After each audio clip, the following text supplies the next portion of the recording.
Daddy. Puro daw tayo ganyan. So sabi ni Ate Abby sa akin, sasapakin niya daw ako.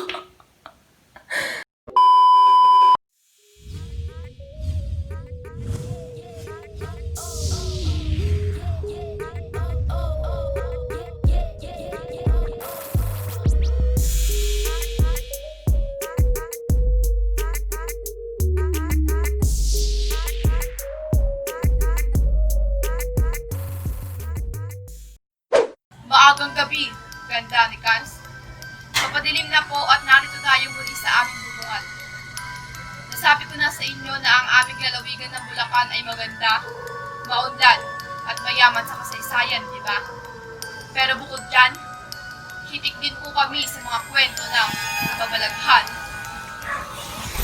May dalawang kilalang haunted house dito sa amin. Matatagpuan sa bayan ng San Ildefonso at San Miguel. At isang horror house na pasyalan tuwing undas na matatagpuan sa San Rafael, Bulacan. Kung kayo ay matatakutin, halina't pasyalan natin ito. Ang una ay bahay ng Bulacan.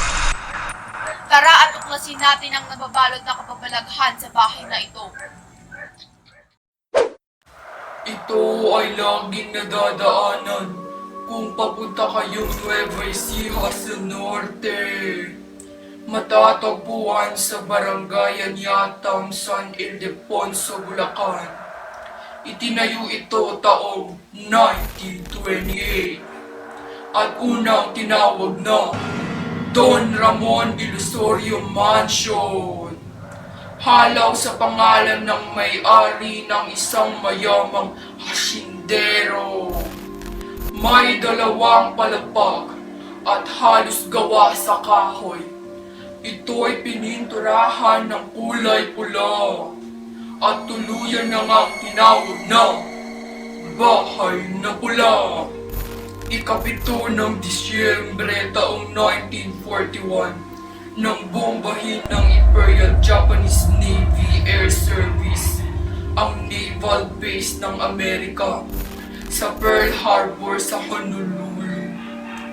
At ito na nga ang hudyat ng ikalawang pandaigdig o World War II nang sakupin ng bansang Hapon ng Pilipinas taong 1942. Ang Bahay na Pula ang naging kwartel at garrison ng mga sundalo Hapones. Dito nakaranas ng hirap at pasakit ang mga mahigit 200 kababaihang binihag at dinalay ng walang pakundangan. Tinaguriang The Comfort Women. Ito'y batay sa mga maraming naglalabas ng mga dokumentaryo. Ang mga kaawa-awang kababaihan ay edad 13 hanggang 20 na mula sa mga karatibayan ng San Ildefonso, Bulacan at Candaba sa Pampanga na walang awang hinalay ng mga sundalong Hapones bilang parusa sa mga bayan ng Bulacan at Pampanga sa pagsuporta sa gerilya. Hinalaw ng mga Hapones, naging kuta ng mga hukbalahap ang bayan ng San Ildefonso at daang-daang kalalakihan mula sa karatibbayan ang dinakip at tinipon ng mga Hapones. At dito sa dakong Bahay na Pula, sila ay walang habas na ginapos, binugbog, pinahirapan at pinaslang ng sama-sama.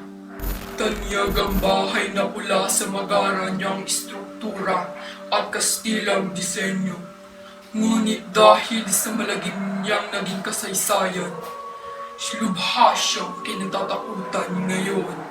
Kwento ng mga naninirahan malapit sa Bahay na Pula. Tuwing lulubog ang araw, naririnig nila ang tila panaghoy ng mga kababaihang nagmamakaawa at humihingi ng tulong.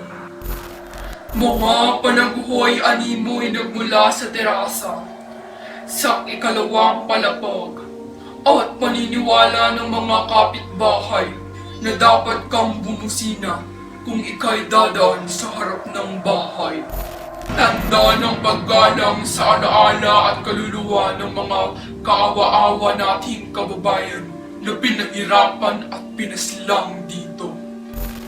Dahil ayon sa mga ulat, maraming aksidente ang nagaganap sa gawing ito sapagkat nakakakita raw ang mga motorista ng white lady na tumatawid sa dakong ito ng highway.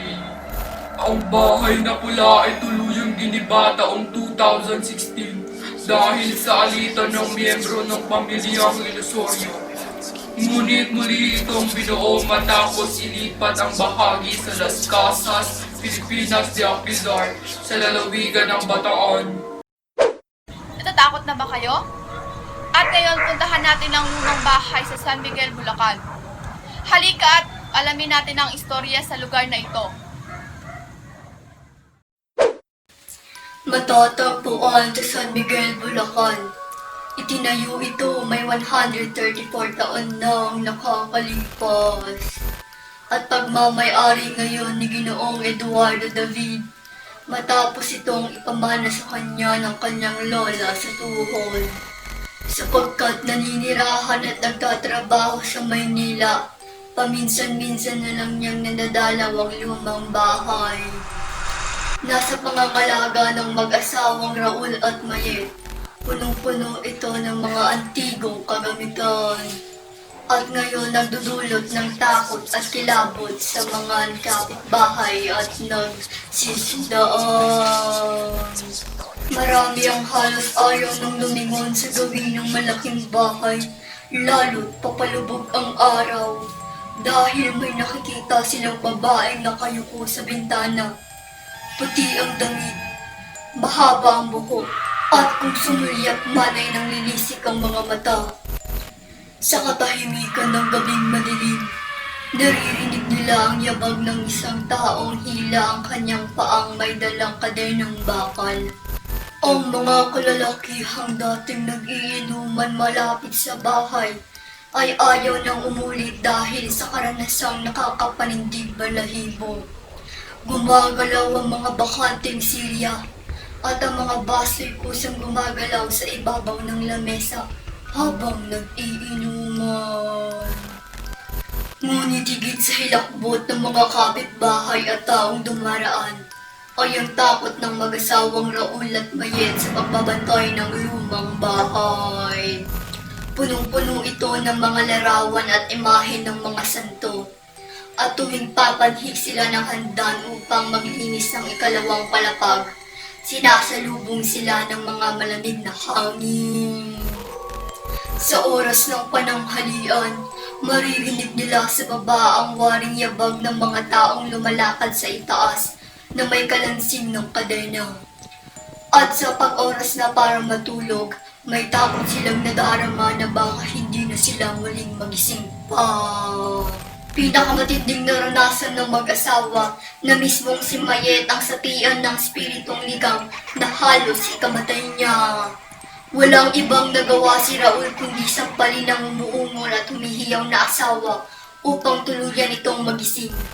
Sang-ayon sa history teacher ng San Miguel National High School na si Henrietta Morato, naging kampo ng mga Kastila ang lupang kinatitirikan ng namanang bahay ni Ginoong David.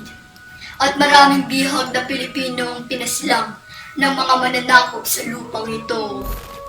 Ngunit huwag po nating kalilimutang sa likod ng mga katatakutang kwentong tulad nito ay ang maringal na kasaysayan ng pagkakagawa ng mga disenyong Kastilang bahay na ito. At marapat lamang gawin silang pasyalan, hindi dahil sa mga kwentong katatakutan, kundi sa naging papel nila sa kasaysayan ng ating bayan. Yan ang dalawang kilalang haunted house dito sa Bulacan. At ngayon, dumako naman tayo sa horror house ng San Rafael, Bulacan. Ang mga mahihilig sa katatakutan, paboritong pasyalan ang mga horror house. At dito po sa amin, tanyag po ang horror house na matatagpuan sa Barangay Kaingin, San Rafael, Bulacan. May 2 palapag at sukat 2,000 metro kwadrado. Ang gusaling ginawang horror house ay dating malaking gilingan ng palay at bigas. Nabukas sa publiko taong 2003 at napapasyalan tuwing panahon ng undas. At sinasabing sadya raw maraming nagpaparamdam ng multo sa gusaling ito. Kung kaya tuluyan na ito ang ginawang horror house ng may-ari. May iba't ibang tema ng katatakutan taon-taon. Umaabot ng 15 minutes ang pag-ikot sa kabuuan ng horror house. Masusubukan ang tapang ng loob ng mga bumibisita kapag sila'y sinalubong at ginulat ng mga 40 horror characters. Mga tiyanak, bangkay sa kabaong, babaeng puti, dugoang zombie, kapre, manananggal, at kung ano-ano pang nakakatakot na mga nilalang.